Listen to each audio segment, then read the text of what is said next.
Friends అసలు ఈ topic మాట్లాడాల్సిన పనే లేదనమాట. నాకైతే వేరే టాపిక్ ఉంది మాట్లాడేది, అది కూడా పెద్ది గురించి మాట్లాడేది ఉంది. అది వదిలిపెట్టి ఈ టాపిక్లో రావడానికి గల కారణం ఏంటి అనేటటువంటిది మీకైతే తెలుసు అనమాట. చాలామంది రివ్యూ ఇచ్చేటటువంటి వాళ్ళు పెద్ది సినిమా మీద రివ్యూ అయితే చేయడం జరిగిందనమాట. ఐదర్ వాళ్ళకి వార్నింగ్లు పంపిస్తున్నారు, మీరు రివ్యూ డిలీట్ చేయండి, లేదా మీరు కోర్టు కేసులని చాలా సిచ్యువేషన్ని ఫేస్ చేయాల్సిన వస్తుంది అని చెప్పి వార్నింగులు. వాళ్ళ దగ్గర ఫోన్ నెంబర్ ఉందనుకోండి, అభిమానులకి ఫోన్ ఇచ్చి మరి ఫోన్ చేపించి బెదిరించేటటువంటి ప్రయత్నం చేస్తున్నారు, లేదా కోర్టు ద్వారా మెయిల్స్ పంపిస్తున్నారు, యూట్యూబ్ ద్వారా మెయిల్స్ పంపించేటటువంటి ప్రయత్నం చేస్తున్నారు. ఇంకా డెప్త్కి వెళ్ళి డైరెక్ట్గా కాపీరైట్ స్ట్రైక్స్ అయితే వేస్తున్నారు. దీనివల్ల బీభత్సమైనటువంటి నెగిటివ్ ఇంపాక్ట్ అనేటటువంటిది సినిమా మీద పడుతుంది. అది మూవీ టీంకి అర్థం కావట్లా, అదేంటి అనేటటువంటిది జాగ్రత్తగా నేనైతే చెప్పేటటువంటి ప్రయత్నం చేస్తా. మీరైతే వినండి. అసలు వేరే టాపిక్ అసలు మాట్లాడాల్సిందే కాదు ఇది, ఎందుకంటే ఏదో ఒకటి రెండైతే అనుకోను, కానీ ప్రతి క్రియేటర్ని ఇలా టార్గెట్ చేస్తే ఎలా అనేటటువంటిది నాకు వచ్చినటువంటి గట్టి కోపం అనమాట.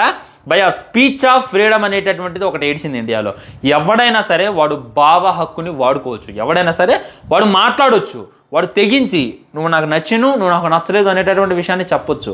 అది వద్దు, నువ్వు అలా మాట్లాడొద్దు అంటే వాడు గొంతు నలిపినట్టే, అంటే రాజ్యాంగానికే వ్యతిరేకంగా నువ్వు మాట్లాడినట్టే. వాడిని డైరెక్ట్గా నువ్వు అలా మాట్లాడడం తప్పురా అని చెప్పకుండా మిగిలిన వాడిని వెనక నుండో, వాడి ఆస్తిపాస్తుల్లో, వాడి స్టడీనో, వాడి కెరియర్నో టార్గెట్ చేయడం ఏదైనా సరే చట్ట ప్రకారం నేరం, రాజ్యాంగం ప్రకారం నేరం అనేటటువంటిది గుర్తుంచుకునేటటువంటి ప్రయత్నం చేయండి. నిన్న బార్బెల్ చూసుకున్నట్లయితే పెద్ది మూవీ రివ్యూ అయితే చేసిండు. సరే, తన ఒపీనియన్ అయితే తెలియజేసిండు. రామ్ చరణ్ గారిని ఒక్క మాట అనలేదు, జాన్వీ కపూర్ని ఒక్క మాట అనలేదు, బుచ్చిబాబు గారిని కూడా ఏమనలేదు. సినిమాని ఎలానైనా తీసేది, ఆడపిల్లగాలను ఎలానైనా చూపించేది అని చెప్పి మాట్లాడింది అనమాట. ఇంకా హీరో క్యారెక్టర్ని వర్ణిస్తూ ఒక రేపిస్ట్ క్యారెక్టర్లో అయితే తనైతే పోర్ట్రేట్ చేసేటటువంటి ప్రయత్నం చేసిండు. సో తను ఎందుకు ఆ విధంగా వాడే వాళ్ళు ఇంకా చాలా చేయొచ్చు, లైక్ పోలీస్ స్టేషన్లో కేసు పెట్టొచ్చు. ఈ విధంగా తను వల్గర్గా మాట్లాడుతుండు, తను తప్పుగా మాట్లాడుతుండు, హీరోయిజాన్ని కించపరుస్తుండు అని చెప్పి ఇంకా వేరే ఇష్యూ చేయొచ్చు. అవి ఏమీ చేయకుండా డైరెక్ట్గా కాపీరైట్ స్ట్రైక్ అయితే తన మీద అయితే వేయడం జరిగింది. వేసిన తర్వాత తను బయటకు వచ్చి చెప్పింది అనమాట. ఆ తర్వాత వాళ్ళు వాడినటువంటి ట్రైలర్ క్లిప్స్, ఆ టీజర్ క్లిప్స్ అన్నీ కూడా తీసేసి ఇక ఓన్లీ మామూలు వీడియో అయితే అప్లోడ్ చేసిండు. తను అప్లోడ్ చేసినటువంటి గంటలోనే వీడియో అయితే 1,00,000 టచ్ అయింది. అంతకుముందు రివ్యూ అప్లోడ్ చేసిన అంత హైప్ రాలేదు, కానీ రివ్యూ డిలీట్ చేసిన తర్వాత అప్లోడ్ చేసినటువంటి రీఅప్లోడెడ్కి భయంకరమైనటువంటి రీచ్ వచ్చింది, భయంకరమైనటువంటి ఆదరణ వచ్చింది. ఇది పెద్దటి ఇంకా అర్థం కావట్లేదా దీనివల్ల ఎంత నెగిటివ్ వస్తుంది. సో తన మీద వెయ్యాలి బ్రో కాపీరైట్ వేయడం అనేటటువంటిది కరెక్ట్ కాదు. ఫెయిర్ యూజ్ అనేటటువంటిది ఉంటుంది అనమాట. ఇప్పుడు సినిమా థియేటర్లోకి వెళ్ళి తను మొబైల్తో రికార్డ్ చేసుకొని ఇగో ఇది తప్పు చెప్పిండు, ఇది తప్పు చేసిండు, ఇది రైట్ చేసిండు అంటే 100% తప్పు. అలాంటి వాడి మీద లీగల్గా యాక్షన్ తీసుకోవచ్చు, కాపీరైట్ స్ట్రైక్ కూడా వేయచ్చు. కానీ తనేమి థియేటర్కి వెళ్ళి సినిమాని రికార్డు చేయలేదు, ఆ సినిమా మీకంతా ఫ్రీ కూడా చూపించేటటువంటి ప్రయత్నం చేయలేదు. జస్ట్ సినిమా చూసిండు, $30 ఖర్చు పెట్టిండు. $30 ఏంటంట, డాలర్ వాల్యూ వచ్చేసి అటు ఇటుగా ఒక ఇన్నా కానీ ఎంత అవుతుంది, $3,000 అయితే తను ఖర్చు పెట్టేటటువంటి ప్రయత్నం చేసిండు, ట్రావెలింగ్తో కలిపి. సో $30, 3,000 ఖర్చు పెట్టినటువంటి వ్యక్తికి కనీసం ఆ సినిమా గురించి బాగుంది బాగలేదు అని చెప్పేటటువంటి హక్కు లేదా? నేను డైరెక్ట్గా అడుగుతున్నా మూవీ టీంని. కాపీరైట్ స్ట్రైక్ చేయడం మీద నాకు అర్థం కావట్లేదు. ఏదైనా ఉంటే చెప్పండి, నువ్వు ఇది మాట్లాడుతున్నావు, ఇది రాంగు, ఇది రైట్ అని చెప్పి రియాక్ట్ అవ్వండి, లేదా ఆ పరంగా కోర్టులో కేసు వెళ్ళి అక్కడ తేల్చుకునేటటువంటి ప్రయత్నం చేయండి. కానీ ఫెయిర్ యూస్కి లైక్ తను వాడినటువంటి ట్రైలర్ క్లిప్స్కి, టీజర్ క్లిప్స్కి ఈ విధంగా కాపీరైట్ స్ట్రైక్ వేయడం అనేటటువంటిది ఎంతవరకు కరెక్ట్? సో తన నోరును నొక్కేసేటటువంటి ప్రయత్నం చేస్తున్నారు కదా, ఎక్కడ మీరు సంకలు కొట్టవచ్చు, బాగా అయిందిలే, కాపీరైట్ స్ట్రైక్ అయిందిలే అని చెప్పి అని మీరు ఇది అనొచ్చు. కానీ మీకు అర్థం కాని ఏంటంటే మాట్లాడి ఎట్లా మన స్పీచ్ ఆఫ్ ఫ్రీడమ్ని కొట్టేటటువంటి ప్రయత్నం చేస్తున్నారు. ఇలా డైరెక్ట్గా కొట్టేటటువంటి దమ్ము లేక డైరెక్ట్గా కోర్టులోకి వెళ్ళి కేసు పెట్టి ఈ విధంగా నువ్వు రాంగ్ మాట్లాడినరా అనేటటువంటిది తెలిస్తే దానికి సరైనటువంటి సమాధానం వస్తుంది. కోర్టులో చివాట్లు పెట్టింది అని చెప్పి యూట్యూబ్ ద్వారా ఫెయిర్ యూజ్ను కూడా ఇల్లీగల్గా యూజ్ చేసిండు అనేటటువంటి చేసి కాపీరైట్ స్ట్రైక్ చేయడం ఎంతవరకు కరెక్ట్? ఇంకా దారుణం ఇమేజెస్కి కూడా మూవీ మ్యాటర్ చూసుకున్నట్లయితే ఓన్లీ ఇమేజెసే వాడిండు, ఏ విధమైనటువంటి ట్రైలర్ క్లిప్సే వాడలేదు. అయినా కానీ మనోడి మీద కాపీరైట్ స్ట్రైక్ వేయడం జరిగింది. తను కూడా వీడియో అయితే పెట్టడం జరిగింది అనమాట. ఇది ఎంతవరకు కరెక్ట్? సినిమాని సినిమాలాగా చూడండి అని చెప్పి చెప్తున్నారు, మీరు కూడా రివ్యూని రివ్యూలాగా చూడండి. రివ్యూ ఇంతకుముందు ఎవడో ఒకటి ఇచ్చేటోడు, ఇప్పుడు ఆల్మోస్ట్ అందరూ తయారయ్యారు. పబ్లిక్ టాక్ అని చెప్పి, ఇంకా యూట్యూబర్స్ అని చెప్పి, చిన్న మీడియా వాళ్ళు సైతం రివ్యూవే ఇచ్చేస్తున్నారు. దాన్ని మీరు ఎలాగో ఆపలేరు. సో ఆపలేరు అనేటటువంటి ఉద్దేశంతో ఈ విధంగా టార్గెట్ చేసి కాపీరైట్ స్ట్రైక్ వేయడం అనేటటువంటిది ఎంతవరకు కరెక్ట్? నాకైతే ఏమాత్రం కూడా అర్థం కావట్లా. ఫేస్ చేయండి రా బాయ్, ఇది ఎంత దరిద్రమైనటువంటి పని అంటే బేబీ సినిమా ఉంది, దానికి కూడా చాలామంది నెగిటివ్ రివ్యూ ఇచ్చారు, కానీ దానికి ఎవడు కూడా కాపీరైట్ స్ట్రైక్ అయ్యేలా.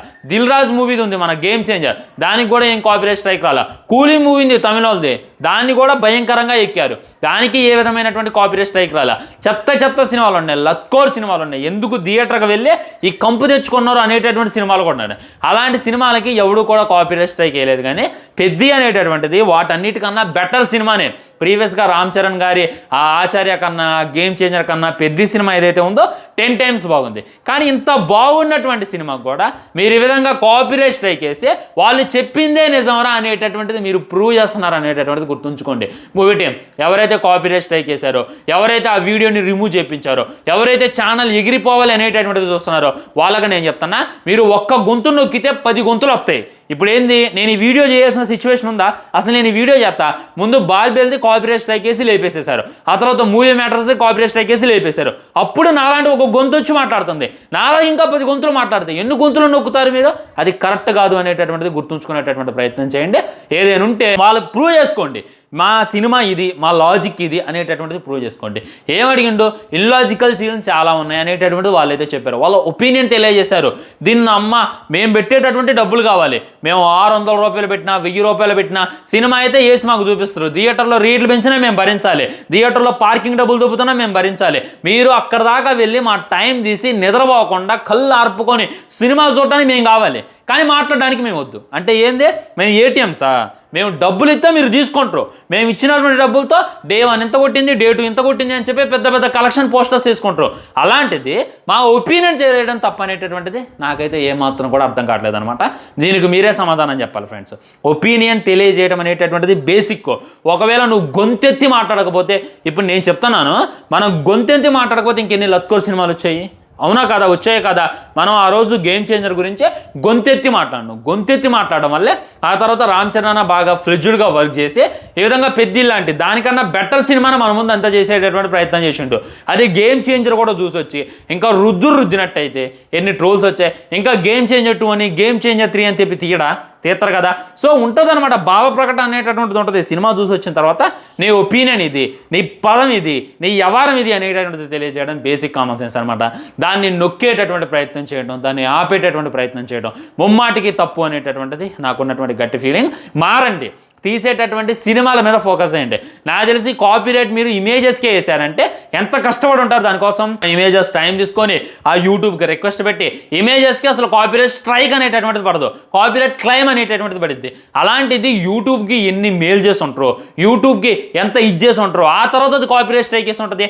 మరి అంత ఫోకస్గా వర్క్ చేస్తున్నారు, అంత కష్టపడుతున్నారు, ఆ కష్టం ఏదో సినిమాలో పెట్టొచ్చు కదా, ఆ కష్టం ఏదో స్క్రిప్ట్ రైటింగ్ మీద పెట్టొచ్చు కదా, ఆ కష్టం ఏదో అరే ఈ సీన్ ఇక్కడ పెట్టకూడదు, ఈ సీన్ ఇలా పెడితే ఈ విధంగా ఆడియన్స్ క్వశ్చన్ చేస్తారు అనేటటువంటి దాని మీద పెట్టొచ్చు కదా. అలా పెట్టకుండా మేము కాపీరైట్ స్ట్రైక్ చేస్తాం, మాట్లాడడం తొక్కేస్తాం. ఎంతమంది తొక్కుతారు రాబోయే మీరు? పబ్లిక్ రివ్యూ వెళ్ళి చూడండి. మనం థియేటర్ బయటికి వెళ్తే అందరూ మూతికాడ మైకి పెడితే వాళ్ళ ఒపీనియన్ ఏందని చెప్పి తెలియజేస్తున్నారు.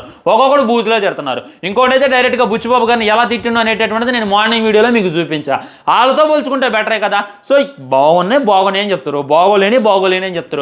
RRR మూవీ అప్పుడు పాజిటివ్ రివ్యూ లేదా, రంగస్థలం అప్పుడు పాజిటివ్ రివ్యూస్ లేదా, అంతకుముందు రామ్ చరణ్ అన్న సినిమాలు చాలా వచ్చినాయి, వాటికి పాజిటివ్ రివ్యూ లేదా, బాహుబలికి పాజిటివ్ లేదా, కల్కికి పాజిటివ్ లేదా, సలార్కి పాజిటివ్ లేదా, నీ అమ్మ దురంధర్కి పాజిటివ్ లేదా, దురంధర్ 2కి పాజిటివ్ ఇచ్చిన వాళ్ళు లేరా? ఉంటుంది, ఎవడు ఒపీనియన్ ఉంటుంది. ఏదో దురంధర్ 2 నేనేమన్నా దురంధర్ 1 అంత లేను, మరి దురంధర్ 1 అంత హిట్ కాకుండా ఏమన్నా సంకనాకపోయిందా? దానికన్నా డబుల్ హిట్ అయింది కదా, 1800 కోట్లు కొట్టింది కదా. పుష్ప 2 1800 కోట్లు కొట్టింది కదా. పుష్ప సినిమాకు కూడా నెగిటివ్ ఇచ్చిన వాళ్ళు ఉన్నారు, కానీ వాళ్ళు ఈ విధమైనటువంటి మైత్రి మూవీ మేకర్స్ అయితే అప్పుడు బాగానే ఉంది. పుష్ప సినిమా చూసి బాగుంది అన్నోడు ఉన్నాడు, బాగలేదు అన్నోడు ఉన్నాడు, పాన్ పరాగ్ సినిమా అన్నాడు, ఇంకేదో వేరే బీహార్ బ్యాచ్ సినిమా అన్నాడు. అయినా కానీ వాళ్ళు కాపీరైట్ స్ట్రైక్ వేయాల, ఎవడ ఒపీనియన్ వాడిదిరా అని చెప్పి వాళ్ళు లైట్ తీసుకున్నారు. కానీ పెద్ద సినిమాకి వచ్చేసరికి ఏ విధంగా కాపీరైట్ స్ట్రైక్స్ పంపడం, ఏ విధంగా వీడియో డిలీట్ చేయండి అని చెప్పి వార్నింగ్లు పంపడం అనేటటువంటిది ముమ్మాటికి తప్పనమాట. ఇది లేవనెత్తి గొంతెత్తి మాట్లాడేవాడి గొంతు తొక్కాలి, గొంతు నొక్కాలి అనేటటువంటిది మీరైతే చూస్తున్నారు. నన్ను అడిగితే ఇది క్రిమినల్ చర్య అని చెప్తాను నేను, అంతే కదా. మరి ఒకడు నువ్వు చేస్తుంది తప్పురా అని చెప్తే వాడు గొంతు మూయంటారు, వాడిని ఎలాగైనా సరే వాడు నోరు మూపియాలి, వాడు ఇంకోసారి మా గురించి మాట్లాడకూడదు అని చెప్పి ఎవడని చేస్తానంటే దాన్ని ఏమంటారు, వాడు గొంతు నొక్కేటటువంటి ప్రయత్నం, వాడు స్పీచ్ ఆఫ్ ఫ్రీడమ్ మీరు అడ్డుకుంటున్నారు. ఎక్కడ కూడా అదే చేస్తున్నారు, డైరెక్ట్గా ఫేస్ చేసేటటువంటిది లేక, కంటెంట్లో దమ్ము చూపించేటటువంటిది లేక. ఇప్పుడు మీరు ఈ కాపీరైట్ స్ట్రైక్ వేయడం వల్ల వీళ్ళు చెప్పిందే నిజమైంది. మూవీ మ్యాటర్స్ పాపం మరీ అంత నెగిటివ్, ఇలా సినిమా యావరేజ్ అనేటటువంటి నెగిటివ్ చెప్పిండు అనమాట. తన యావరేజ్ అంటే నాకు తెలిసి అది బ్లాక్ బస్టర్ మూవీయే. మన బార్బెల్ ఓకే కొద్దిగా నెగిటివ్ ఇచ్చిండు కాదంట్లా, మరి ఓవర్గా నెగిటివ్ కూడా తను కూడా ఏమీ లేదు. కానీ అలాంటి వాళ్ళ మీద మీరు కాపీరైట్ స్ట్రైక్ చేశారంటే మిమ్మల్ని ఏమనాలి అనేటటువంటిది నాకైతే అర్థం కావట్లా. సిగ్గు తెచ్చుకోవాలన్నమాట. ఒకసారి వాళ్ళ కామెంట్ బాక్స్లోకి వెళ్ళి చెక్ చేయండి. ప్రతి ఒక్కళ్ళు కూడా వాళ్ళకే సపోర్ట్ చేస్తున్నారు. మెగా ఫ్యాన్స్ అయితే వాళ్ళకే సపోర్ట్ చేస్తున్నారు. ఎందుకు చేస్తారు? వాళ్ళు మాట్లాడేటటువంటి దాంట్లో లాజిక్ ఉంది, ఇన్లాజికల్గా మాట్లాడాల.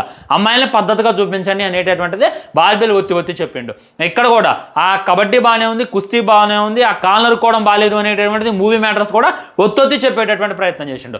అలాంటి వాళ్ళ నోర్లు మీరు నొక్కేద్దామని చూస్తే అనేది నాకైతే ఇది కరెక్ట్ అని చెప్పి నాకైతే అనిపించలేదు అనమాట. సో దీని మీద మీ ఒపీనియన్ ఏంటి అనేటటువంటిది కూడా తెలియజేయండి. ఇక కాపీరైట్ స్ట్రైక్ వేస్తే మన విష్ణుబాబుకి స్ట్రైక్ బాబు అనేటటువంటి పేరు వచ్చింది. సో ఈ సినిమాకు కూడా అలాంటి బ్యాడ్ నేమ్ వస్తుంది అనేటటువంటిది నా ఉద్దేశం అని చెప్పి గుర్తుంచుకోండి. మీ ఒపీనియన్ తప్పకుండా తెలియజేయండి. ఈ వీడియో వీలైనంత వరకు షేర్ చేయండి.